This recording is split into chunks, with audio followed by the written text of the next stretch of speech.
Hi, my name is Kaela Fennell-Chin, and I'm going to be doing a problem through the interactive learning number 1. And since my GTIT ends in the number 2, I will be doing problem 1A, and this is the second question for this set of questions for 1A.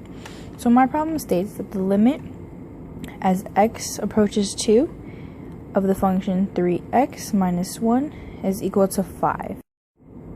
So what I have to do for this problem is I have to show using an epsilon delta proof that this limit is actually correct.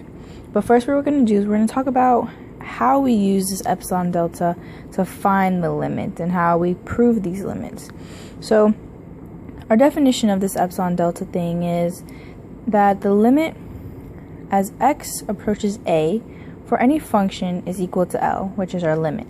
And that means that for any epsilon that is greater than 0, we can find some delta that is greater than 0 so that 0 is less than the absolute value of x minus a, which is less than delta. The absolute value of our function minus our limit is actually going to be less than epsilon. So if we were to draw a picture and see what all this means, is that we have some point A on our graph, like right there, but we want to find the limit as we approach from this side and from this side. So we want to find somewhere right here, but what we're going to do is we're going to take an area next to it and see how close we can get. So when we approach A right here to find our limit, we're going to go where epsilon is greater than 0. So epsilon is going to relate with our y-axis. So as close as we're going to get to that limit right there where it says L, there's going to be some point where our delta is greater than 0 down here where we're getting closer and closer to A. So we want to find that point where we can get as close as we want to A, or we're getting close to that limit as well. Now how we work all this out is we're going to start off by, what I do is just copy down what we have up here. So we have 0 is less than the absolute value of x minus a less than our delta. And then the second part of it is that our absolute value of f of x minus L is less than our epsilon. So now we're just going to plug it in. So as you can see from a definition, a is equal to 2 in this case. So 0 is less than or equal to x minus 2 less than our delta. And then over here we're going to have the absolute value of our function, which is 3x minus 1, and our limit, which is 5. So we have minus 5 is less than our epsilon. So now we're going to try to find what this epsilon is in relation to our delta. So over here we're going to try to solve it out. So we have 3x minus 6 less than our epsilon. Next what we can do is we can pull out a 2 from this right here. So a 3 actually, my bad. A 3 x minus 2 is less than our epsilon. We can divide by 3. So absolute value of x minus 2 is less than our epsilon divided by 3. Now what we see here is that we have this, and they're the exact same. Since they're exactly the same, we can say that they're equal, basically. So what we have here is actually can replace what we have here. So now we figured out what our delta is in relation to our epsilon. So now what we're going to do, since it's a linear function, we're just going to work our way backwards just to see and make sure that this is true. So we want to multiply by 3 now.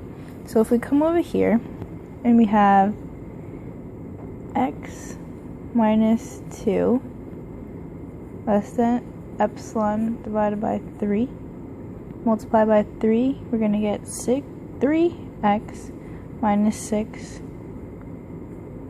less than epsilon.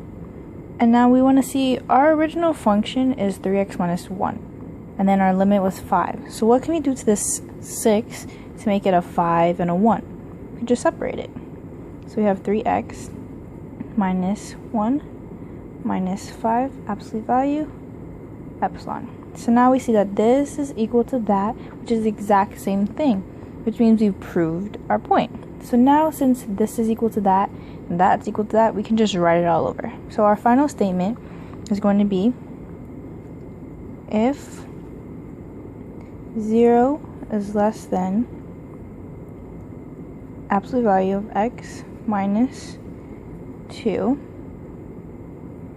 which is less than, now we can put them where they belong. So now we have epsilon divided by 3. Then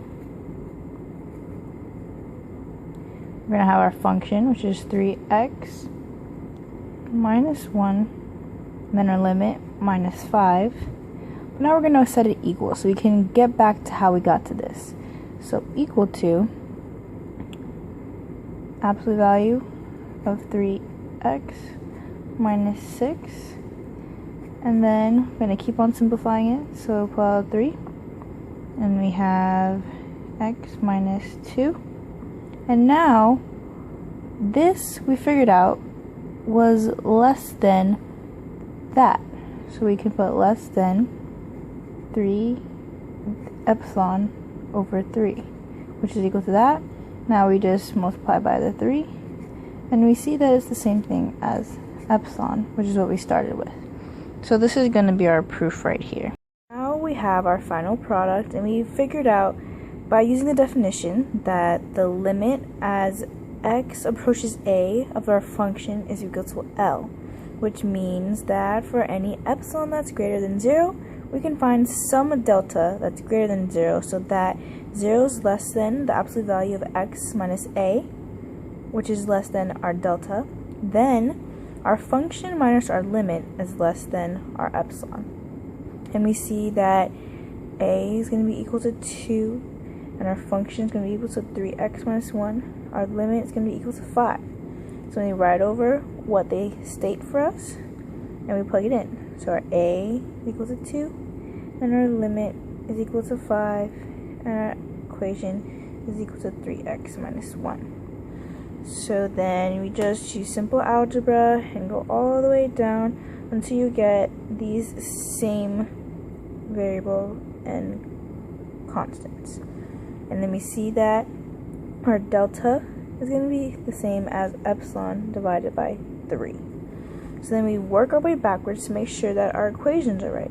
So we have this and this are exactly the same, which means we're on the right track. And then once you figure all that out, you want to write it over at the bottom so you have our final statement. So if 0 is less than our x minus 2, which is less than epsilon divided by 3, then our function, which was 3x minus 1, minus our limit, which is 5, is going to be equal to, and we start simplifying, 3x minus 6, which is equal to 3x minus 2, which is less than epsilon divided by 3, times 3, which is equal to epsilon. So we just proved that the limit as x approaches 2 of the function 3x minus 1 is equal to 5.